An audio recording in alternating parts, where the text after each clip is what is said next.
कृष्णं नारायणं वन्दे कृष्णं वन्दे भरतप्रियं कृष्णं द्वैपायनं वन्दे कृष्णं वन्दे कृपासुतम् सच्चिदानंद स्वरूपाय विश्वोत्पत्त्यादिहेतवे तापत्रय विनाशाय श्री कृष्णाय वयं नमः। ज्योतिमात्र स्वरूपाय निर्मल ज्ञानं चक्षुषे नमः शिवाय शांताय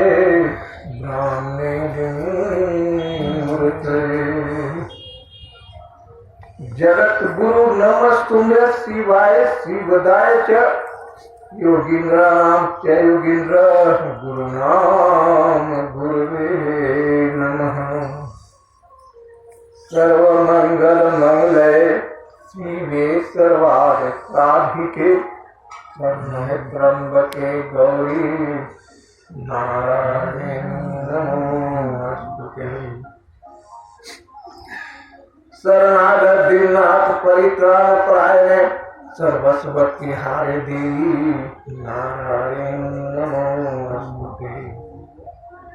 या देवी सर्वभूतेषु परा विद्यारूपेण संस्थिता नमस्तस्यै नमस्तस्यै नमस्तस्यै नमो नमः। ओम हरे नमः। प्रेम से बोले सच्चिदानंद भगवान की जय। हृदय सम्राट श्री भोलेनाथ की जय। जगत जननी महावाणी की जय। सभी दिव्य विभूतियों की जय। ओम हरे नमः। आइए परब्रह्म परमात्मा की हाथी कृपा है, उस अनंत की असीम दया है, उस परात्पर ब्रह्म की अपार करुणा है कि हम आप सब उस परब्रह्म परमात्मा के आनंदमय भजन में साथ ही साथ अमृतमय कथा में साथ ही साथ उनके गुणानुवाद में आनंद ले रहे। आनंद पर ब्रह्म परमात्मा में ही है और वो परमात्मा चराचर प्राणियों पर उनकी अहती कृपा है, क्योंकि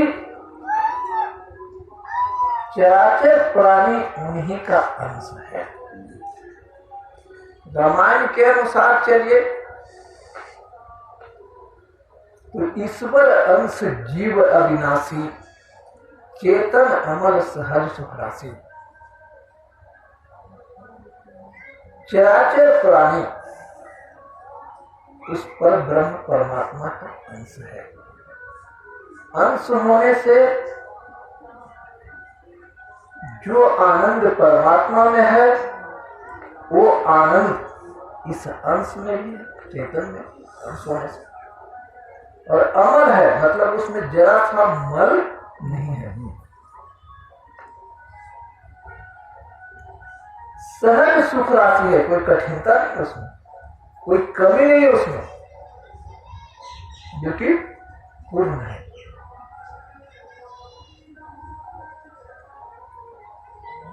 ममय वांसो जीव लेके जीवभूत सनातन।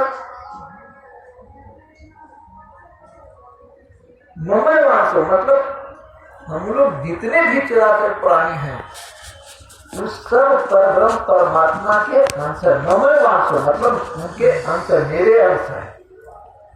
और कैसा अंश है? तो सनातन। सनातन का मतलब कि कब से हम लोग हैं उनके अंश, इसका तो पता ही नहीं।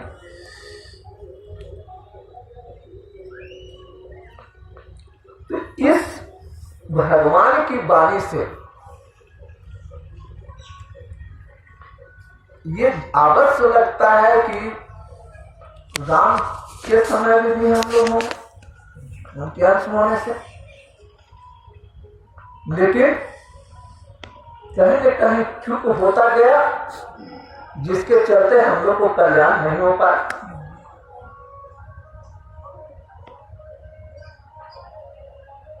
और परमात्मा की प्रभु करी करुणानर देही, भगवान की करुणा से ये शरीर मिला हम लोग को, मनुष्य शरीर।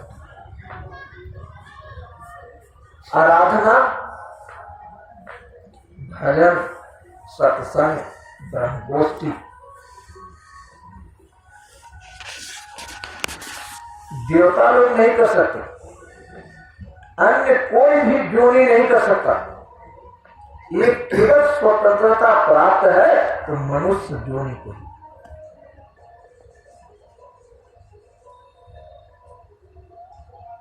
और वो स्वतंत्रता हम लोग को मिला है। मनुष्य शरीर की महत्ता इसलिए है कि स्वतंत्रता मिला है, आप जैसा कर्म कर सकते। करने में तो आपको स्वतंत्रता मिल गया, लेकिन होने में परतंत्र है। वही है सोई जो राम रुचि रखा।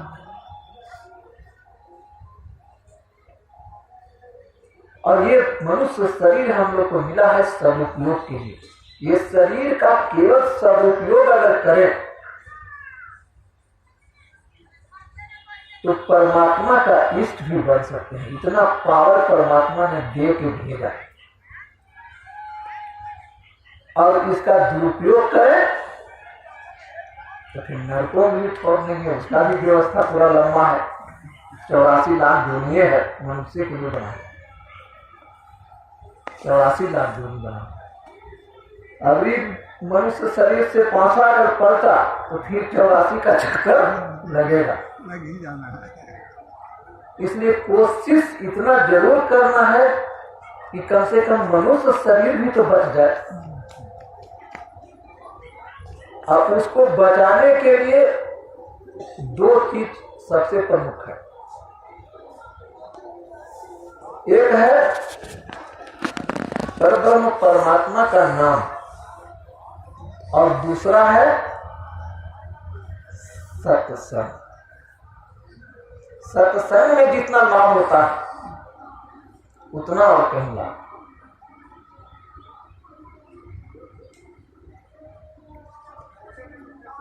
और सत्संग में ही व्यक्ति ऊपर उठता है, परमात्मा की ओर अक्षर है।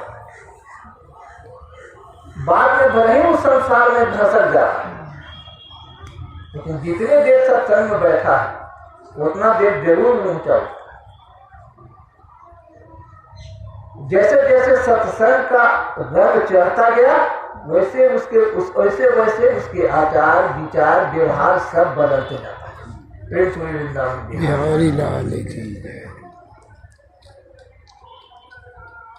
आजकल एक बहुत बड़ा भ्रम है कि भाई पूजा करो, पाठ करो, भजन करो, सत्संग जप करो।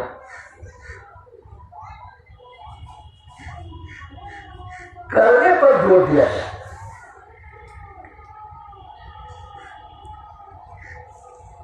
लेकिन करने से तो वो चीज मिलता है जो चीज आपके पास टिकेगा नहीं। करने से तो सांसारिक पदार्थ मिलेगा, वस्तु मिलेगा, क्योंकि उसका संबंध क्रिया से है। बिना क्रिया के कोई वस्तु की उत्पत्ति नहीं है। और अगर वस्तु और पदार्थ या धन संपत्ति की अगर जरूरत है तो उसके लिए तो आपको क्रिया करना होगा, मेहनत करना होगा। करने में थकान है क्योंकि वो अप्राप्त चीज है। लेकिन जो प्राप्त है, परमात्मा कहते हैं कि सब मेरा अंश है। तो हम जितने बैठे हैं या संसार में जितने कौवा चिड़िया सब है, सब में वो है। और सब में जब वो है तो दूर थोड़े है कि हमको ढीलू ढाल जाना है, वहां जाना है, वहां जाना है। जब कहते हैं हरि व्यापक सर्वत्र समाना, सर्वत्र जब व्याप्त है, सब जगह है, तो यहाँ पे है कि नहीं। और कहते हैं सब घट में है, सब घट का मतलब सब शरीर में है। तो मेरे शरीर में भी है, इनके शरीर में भी है, आपके शरीर में भी, सबके शरीर में है, और सब जगह पे है, तो यहां भी है। और सबका सुहृद है, तो मेरा भी सुहृद है। तो उसके लिए तो दूर नहीं जाना, अप्राप्त तो नहीं है, बल्कि वो प्राप्त की प्राप्ति करना है। हम उस पर जो हमारे अंदर है, हम बगल में है, ऊपर है, नीचे है, सर्वत्र जब वो है, तो उसको सर्वत्र होना जो है, उस पर आप संदेह करते हैं, और आपको लगता है कि नहीं, यहां नहीं है, मंदिर में हो। ये जो संदेह हुआ कि परमात्मा से दूरी बन जाए, चाहे साधु हो, चाहे संत हो, चाहे फकीर हो, दूरी बन जाए। अगर ये सोचते हैं कि करने से परमात्मा मिलेगा, तो फिर दूरी बन जाए। क्योंकि जो सबसे नजदीक है, जो 24 घंटा हमारे साथ है, हम उसके साथ हैं, तो केवल स्वीकृति की जरूरत है। हाँ, ये कह सकते हैं कि हमको उसका बोध नहीं हो रहा, ईमान से माना जा सकता है। बोध क्यों नहीं हो रहा? इसलिए नहीं हो रहा या उसके उल्टे चल रहे हैं। आज के जो ज्ञान है, उस ज्ञान को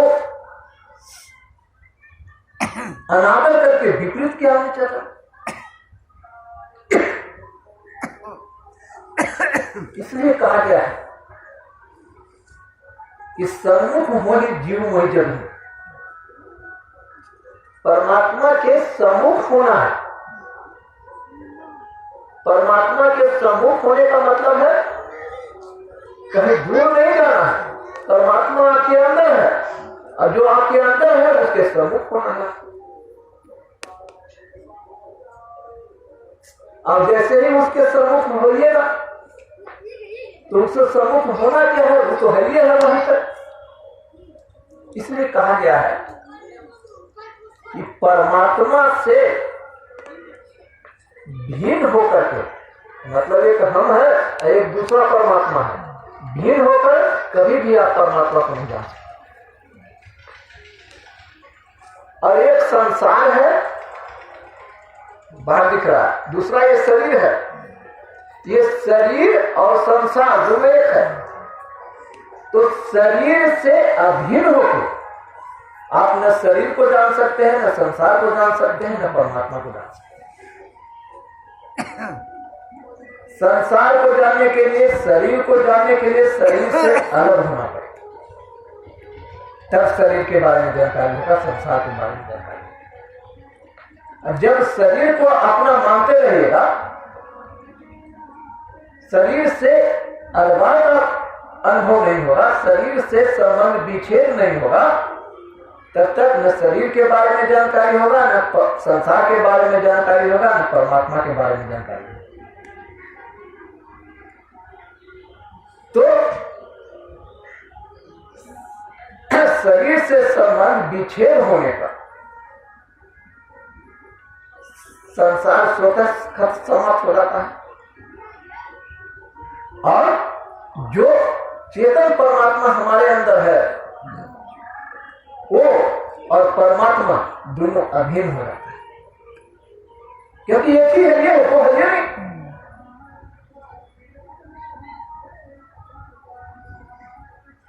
इसलिए ये अनुभव में आ जाता है, ये बोध में आ जाता है कि जो मेरे अंदर परमात्मा है, वही इनके अंदर है, वही उनके अंदर है।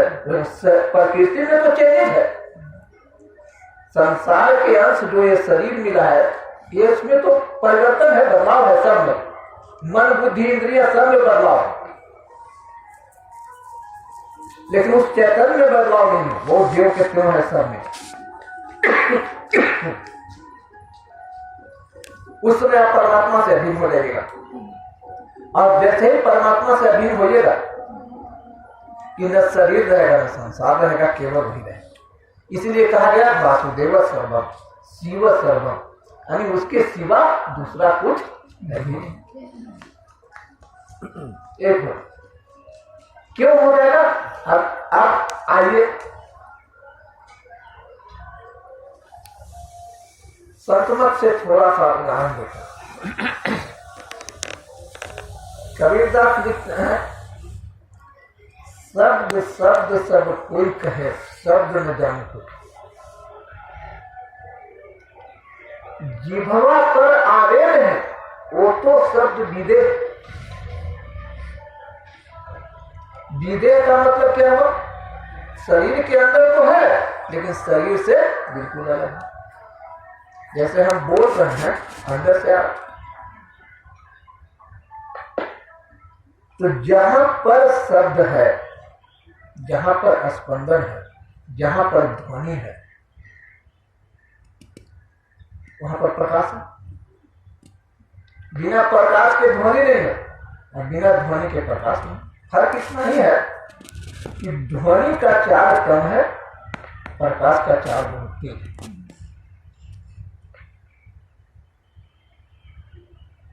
तो जैसे ही आपके अंदर परमात्मा के चैतन्य का जो स्पंदन होता है, चैतन्य का जो स्पंदन होता है, तो चैतन्य का स्पंदन जैसे ही हुआ कि उसका प्रकाश पूरे शरीर में हो जाता है, और ध्वनि देर से सुनाई देता है।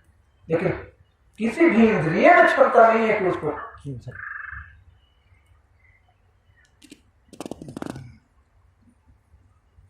और वो नित्य है,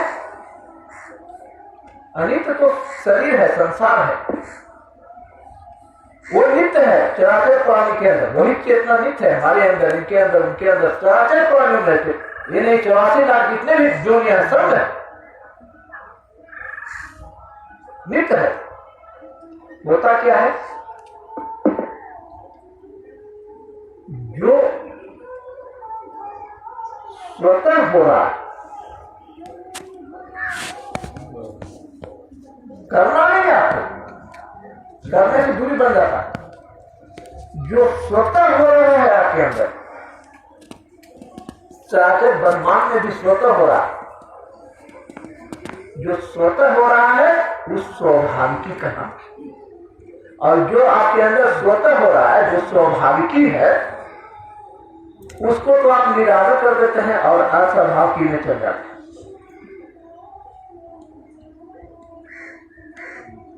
लेकिन जो स्वतः हो रहा है, जो स्वाभाविकी है, जो स्वाभाविक है, वही आपका स्वरूप है। वही स्वरूप आपको परमात्मा से अधीन हो जाए। लेकिन आप उसको निरादर करके और स्वाभाविक में चले जाइएगा, उसको निरादर कर दीजिएगा, उलट जाइएगा, विपरीत, तब दिक्कत है। तब आप फिर संसार में फंस जाइएगा, शरीर में। और वो स्वाभाविक रूप से विश्राम की अवस्था में आपके अंदर वो चैतन्य की स्पंदन है, और वो स्पंदन से बहुत सूक्ष्म स्पंदन से बहुत सूक्ष्म ध्वनि है जिसको कोई सुन नहीं सकता। सुनते हैं आप स्वयं से, जो स्वाभाविक है आपके अंदर चैतन्य, वही उसको सुनता है। वो कब सुनाई देगा? जब इंद्रिय का ज्ञान सरेंडर कर जाता है उसके साथ। अब आपको क्या होता है? अब इंद्रिय से, मतलब ज्ञान इंद्रिय से तो आप बाहरी विषयों का ज्ञान प्राप्त करते हैं, या भीतरी जो भी है। ज्ञान इंद्रिय 5 है ना आपके पास, उस ज्ञान इंद्रिय से आप 5 विषयों का करते हैं, उसे अनंत विषय हो जाता है।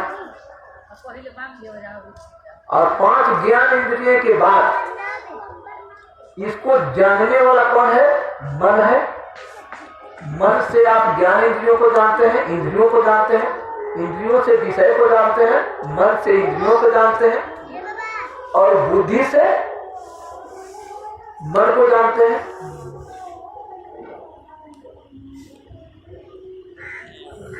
तात्पर्य है कि आपके अंदर जो करण है, जानने का जो औजार है, वो बुद्धि तक सीमित है। बुद्धि से आगे तो कोई औजार है नहीं। करण औजार जिसको कहते हैं। तो जो बुद्धि है,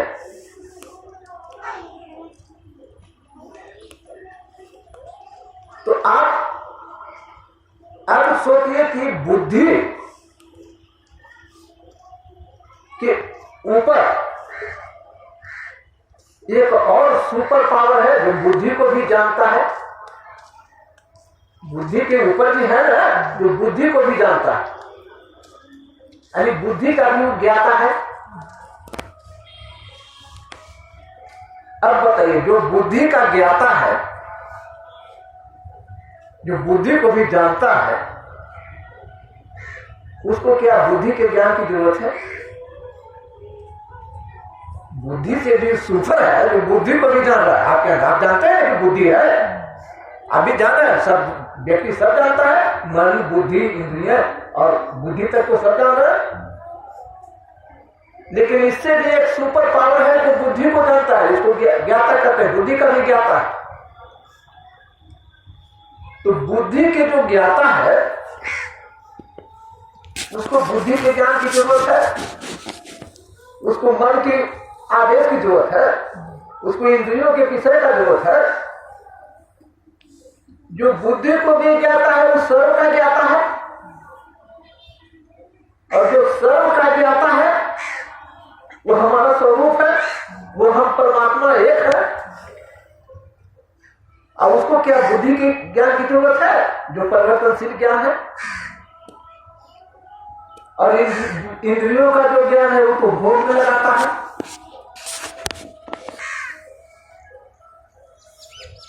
तब सवाल अब यहां पर खड़ा होता है कि जब वो सर्व के ज्ञाता है तो फिर उसको बुद्धि और मन और इंद्रियों से क्या जरूरत है? इसके ज्ञान की क्या जरूरत है उसको?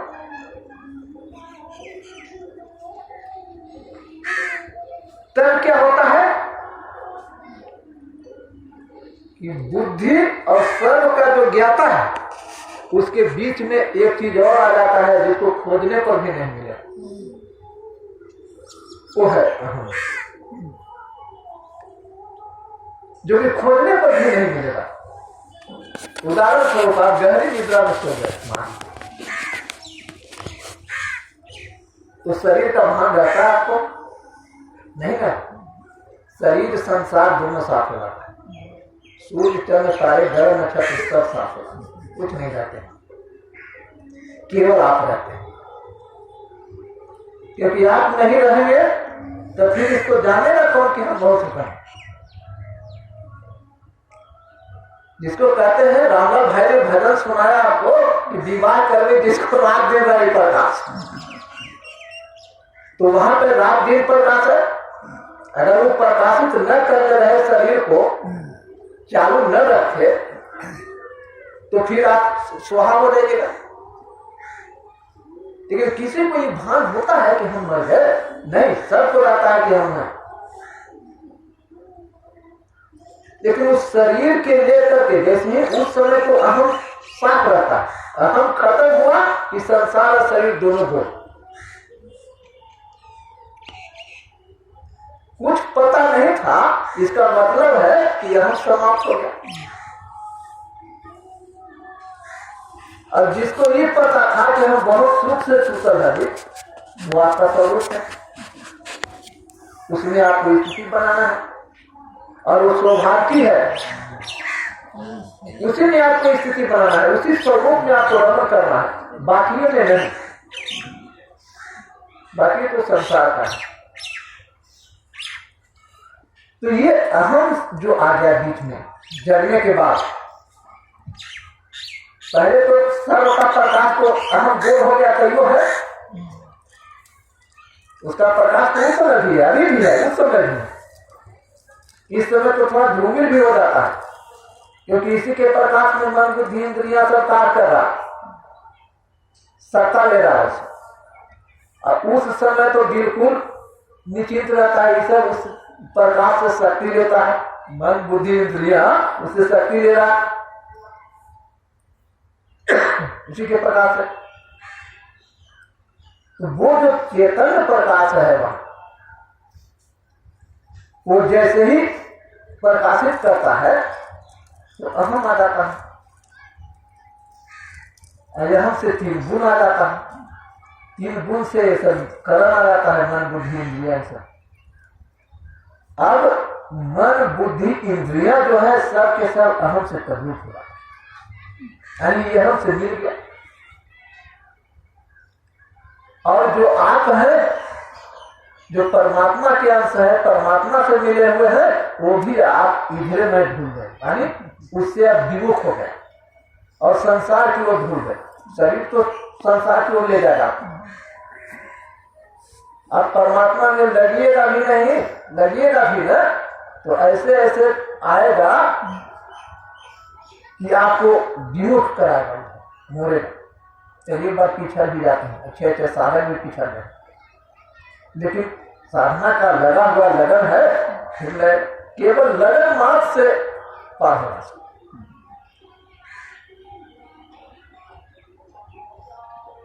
केवल लगन होना चाहिए परमात्मा की प्राप्ति, क्योंकि वो प्राप्त है, ये है, खाली बहन मिटाना है, बस इतनी बात।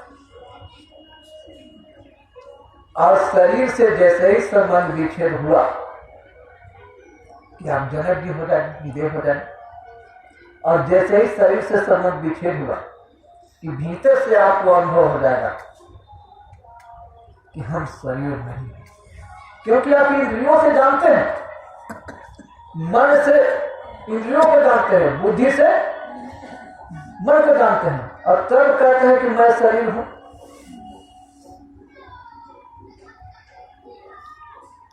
और जैसे ही मैं शरीर हूं कहते हैं तो अहम से बन जाते हैं, अहम से प्रवृत्त हो जाते हैं, और शरीर संसार में गोता लगा देता है आपने।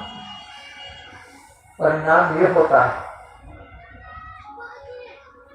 कि शरीर से लगाव हो जाता है, और शरीर से लगाव हो जाने के कारण भोगों में आसक्ति हो जाता है, और आपको जो अनुत्पन्न तत्व है, जिस पर ये सारा पूर्ण जो तत्व है, उस पूर्ण से मुलाकात नहीं होता। अब पूर्ण से मुलाकात नहीं हो पाता है, यही कारण है कि सारा जिंदगी अभाव में जीते हैं। कितना हो प्राप्त हो जाए, कामनाओं का अंत नहीं होता है, और कामनाओं का अंत नहीं होने से कामनाएं अनंत हो जाती है, और उसी में व्यक्ति उलझते उलझते अंतिम जिंदगी भी बर्बाद करके और फिर 84 के चक्कर। इसलिए अर्जुन को भगवान कृष्ण ने कहा, अर्जुन तुमसे योग नहीं होता है, ठीक है, कोई बात नहीं, तुम ध्यान नहीं कर सकता, कोई बात नहीं, लड़ाई नहीं कर सकता, कोई बात नहीं है, लेकिन एक बात बताएं तुमको जो कि बिल्कुल सत्य है, कहें कि जो छूटने वाला है बस उसको छोड़ दो, हम पार कर देंगे। अर्जुन पूछें कि भाई क्या चीज छूटने वाला है? अरे एक दिन तुम मरोगे, सब जान ही रहा है, एक दिन तुम्हारा शरीर मर जाएगा, तो एक दिन मरेगा तो बंधन हो जाएगा, तब हम नहीं पार कर सकते। तुम आज ही शरीर को छोड़ दो तो हम पार कर देंगे। क्या सुंदर जवाब दे रहे हैं भगवान, जान रहे हैं, क्योंकि भगवान के नजर में भी संसार नहीं है, संसार केवल जीव के नजर में है, आत्मा के नजर में भी नहीं, केवल जीव। इसलिए एक संत आ गए, वाणी याद गया, दादू का पानी है, उत्पत्ति आकार नहीं, जीव नहीं काया, उत्पत्ति आकार नहीं, जीव नहीं काया, काल नहीं कर्म नहीं, जहां रहती राम राया। जहां पर हमारा स्वरूप है, जहां पर भगवान से हम अभिन्न होते हैं, हम और राम एक हो जाते हैं। वहां पर न उत्पत्ति है, न आकार है, न वहां पर कोई जीवे रहता है, न कोई काल है वहां पर, न वर्तमान भूत भविष्य कुछ नहीं, क्योंकि भूत भविष्य वर्तमान काल तो असत्य में है, सत्य में तो है नहीं। सत्य में तो रात दिन प्रकाश है, परम प्रकाश रूप दिन राति, रात दिन है। तब तो बिहा करला बेदम था, रात दिन प्रकाश है उसमें। तो कहते हैं कि जहां काल भी नहीं है, कर्म भी नहीं है, कर्म तो संसार के लिए है, और वहां पर भगवान है, हम वहां पर भगवान से मिल जाते हैं, हम और भगवान एक हो जाते हैं, संसार खत्म हो जाता है। जिस क्षण आपको परमात्मा का लगन लग जाए, परमात्मा में आ जाए तो जानते हैं परमात्मा में जैसे ही आएगा तो संसार लुप्त हो जाएगा। और जैसे ही आपको अपने स्वरूप का भान हुआ, क्योंकि स्वरूप परमात्मा एक है, स्वभाव की है, स्वरूप का भान होगा तो इस शरीर का पोल खुल जाएगा, नया तो आ जाएगा, शरीर नहीं, एक अनुभव खुद आ जाएगा आपको कि हम शरीर नहीं है, ये शरीर तो रोगों का घर है, बल्कि कूड़ा करकट का फैक्ट्री है, कि किसमें छुआरा मुनक्का खाता है और कोई काम का नहीं। समझ में आ जाएगा आपको, और शरीर का पोल खुल जाता है। तो तीन बातें हैं,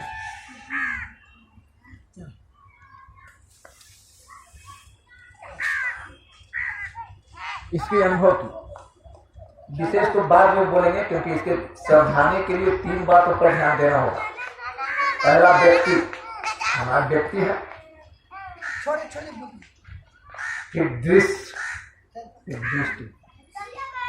व्यक्ति तो एक है, दृश्य भी एक है, लेकिन दृष्टि जो उसका होता है अनेक हो जाता है। ये इंद्रिय ज्ञान के कारण होता है, और आज व्यक्ति ज्यादातर बाहरी है, ये है, भीतर है ये नहीं, और बाहरे रहने से इंद्रिय ज्ञान के ही वायलेट करता है। इंद्रिय ज्ञान के बस में मन होता है, मन के बस में बुद्धि, बुद्धि का तो प्रकट नहीं करता है, बुद्धि ज्ञान तो प्रकट नहीं होता। बस मन के संसर्ग में, इंद्रियों के संसर्ग में ही व्यक्ति ज्यादा जी रहा है, बुद्धि तक तो बहुत पहुंचने नहीं करता है। अब बुद्धि के ज्ञान जब खुलेगा, कुछ बुद्धि के ज्ञान खुले तब तो, बुद्धि तो सलेंडर कर ले रह जाता है। तो इस पर चलने से पहले तीन बात ध्यान दें। या तो आप अपने आप को, ये जो संसार देख रहे हैं ये कार्य है, और प्रकृति कारण है, और परमात्मा मालिक है। तीन विभाग है ना, शरीर का तीन विभाग। अब चला हुआ वो समाप्त करें। स्थूल शरीर, सीताराम, स्थूल शरीर, सूक्ष्म शरीर कार्य है, प्रकृति कारण है, कारण शरीर का निवास हृदय पर है, प्रकृति कारण है, जहाँ वहाँ पर इन करता है, सबको सुताता है, कारण है, और इसका मालिक आत्मा है या परमात्मा है ना। तीन विभाग है,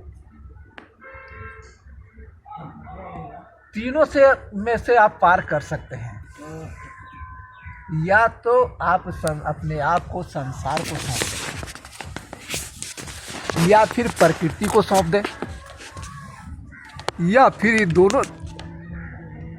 दोनों के मालिक परमात्मा है, परमात्मा को सौंप।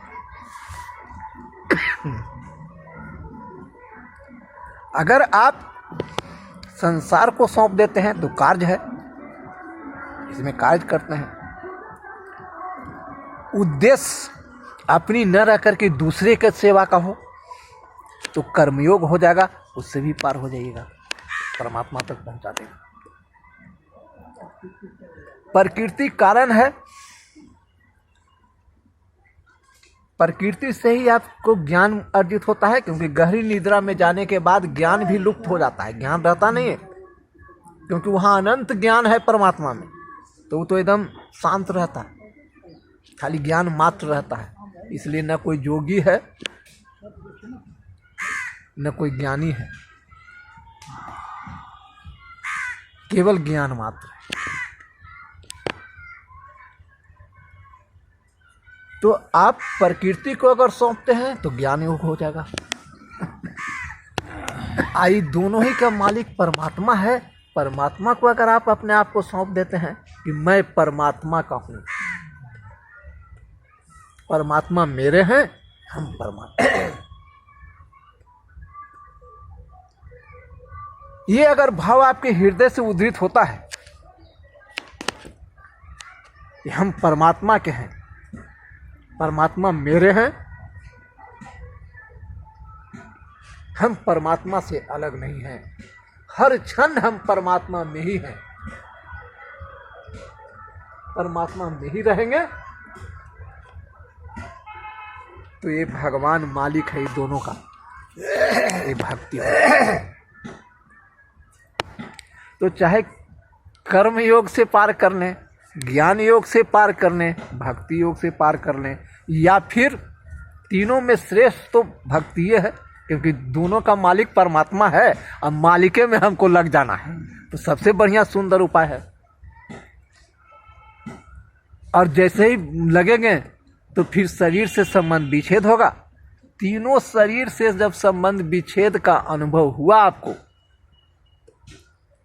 ये फिर तीनों से अलग होने के बाद ये तीनों को प्रकाशित करने वाला वही है, दूसरा कोई है ही नहीं। प्रेम सूर्य वृंदावन बिहार। तो आपका स्वरूप का ज्ञान कहिए, परमात्मा का ज्ञान कहिए, आत्मा का ज्ञान कहिए, एक ही बात है, वहाँ पर पहुँच हो जाएगा। और शरीर से संबंध हो विच्छेद होने का मतलब है अहम से संबंध विच्छेद हो जाएगा। अहम आपको नहीं रहेगा, रहते हुए भी आपको लगेगा कि ये हम नहीं है, अहम भी नहीं है, मन भी नहीं है, बुद्धि भी नहीं है, इंद्रिय भी नहीं। तो ये जब आ गया आपके पास, यही मुक्ति भी है। प्रेम सूर्य वृंदावन बिहार। जब ये दृढ़ता से आपके अंदर बैठ गया कि हम शरीर नहीं है, वास्तव में है भी नहीं, छूटबे करेगा एक दिन, साथे रहता जाता तब तो बांस घाट पर तो ही चलेगा, आप कहीं और जाइएगा। तो अलग तो है, ये है पहले ही से अलग है, हम इसको पकड़ लिए हैं कि मेरा है। तो मैं और मेरा तो यही तो झगड़ा है, मैं और मोर तोड़ते माया, यही तो झगड़ा है। यही खत्म हुआ, ये शरीर के लेके ही है, जितने संबंधी है शरीर के लेके है। शरीर नहीं है, कौन संबंध है? आप गहरी निद्रा में सोच गए शरीर नहीं है, कोई संबंधी रहता है का? न बेटा है, न बेटी है, न पोता है, न कोई गुरु है, न चेला है, सब के सब एक है। बस उसी एक में सबको रमन करना है। प्रेम सूर्य वृंदावन बिहारी। आइए इसे वाणी से समाप्त करते हैं, क्योंकि टाइम भी है और 2 मिनट भगवान का हम लोग नाम ले, और उसके बाद इच्छा यही करेंगे कि आप लोगों को धन्यवाद है, बहुत बढ़िया से सुने। कम से कम उस परमात्मा जो सबके अंदर है उसमें आप गति कीजिए, अंतर की गति हरि हरि करे, तब मुख की हाजत नाही, सहजे धुनी लागी रहे, अर्जुन मन ही माही। किसी को कहने सुनने का नहीं। परम सुख हृदय प्रकाशा, जो रवि किन्ह तम को नासा, सहजे सुमिरन हृदय होई, अब बाहरी भेद न जाने कोई। प्रेम सूर्य वृंदावन बिहारी। उस चैतन्य में आप स्थिति बना लीजिए और उसी में रमन कीजिए। वो नित्य हो रहा है 24 घंटा, वो में नित्य प्रकाश है, जिसको रामलाल भाई ने कहा परम प्रकाश रूप दिन राति, मैंने परम प्रकाश रात दिन रहे, ओकरे से विवाह करम, तो ओकरे से हमने भी विवाह करम। प्रेम सूर्य वृंदावन बिहारी लाल। तो आइए हम लोग भी विवाह आज कर लें उन्हीं से। अब 2 मिनट भगवान के नाम लें। तो श्री राम जय राम जय जय राम, श्री राम जय जय राम। जय जय विघ्न हरन हनुमान, जय जय वीर हरन हनुमान। श्री राम जय राम जय जय राम, श्री राम जय राम जय जय राम। दुर्गति नाशनी दुर्गा जय जय, दुर्गति नाशनी दुर्गा जय जय। काल विनाशनी काली जय जय, काल विनाशनी काली जय जय। उमा रमा ब्रह्मणी जय जय, उमा रमा ब्रह्मणी जय जय। राधा सीता रुक्मिणी जी जय जय, राधा सीता रुक्मिणी जी जय जय। श्याम सदा शिव श्याम सदा शिव, श्याम सदा शिव श्याम सदा शिव। श्री राम जय जय राम, श्री राम जय जय राम। मंगल भवन अमंगल हारी, मंगल भवन मंगल हारी। द्रवहु सो दशरथ अजिर बिहारी, प्रभु सो दशरथ अजिर बिहारी। मंगल मूर्ति मारुति नंदन, मंगल मूर्ति मारुति नंदन। सकल मंगल मूल निकंदन, सकल मंगल मूल निकंदन।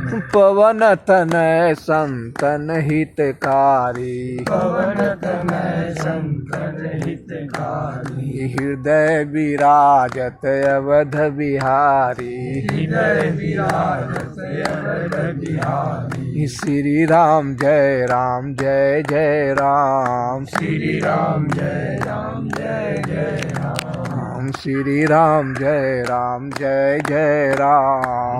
राम जय जय राम। हरे राम राम राम हरे हरे, हरे राम राम राम हरे हरे। हरे हरे कृष्ण कृष्ण कृष्ण हरे हरे, हरे कृष्ण कृष्ण कृष्ण हरे हरे। हरे शिव शिवा शिवा हरे हरे, हरे शिव शिवा शिवा हरे हरे। हरि ओम ओम ओम हरि हरि। हरि ओम ओम ओम हरि हरि। श्री राम जय जय राम, श्री राम जय जय राम। श्री राम जय जय राम, श्री राम जय जय राम। जय जय विघ्न हरन हनुमान, जय जय वीर हरन हनुमान। श्री राम जय जय राम, श्री राम जय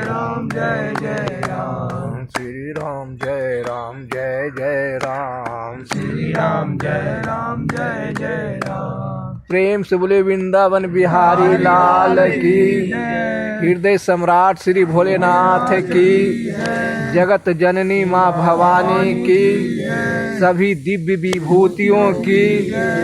हर हर महादेव।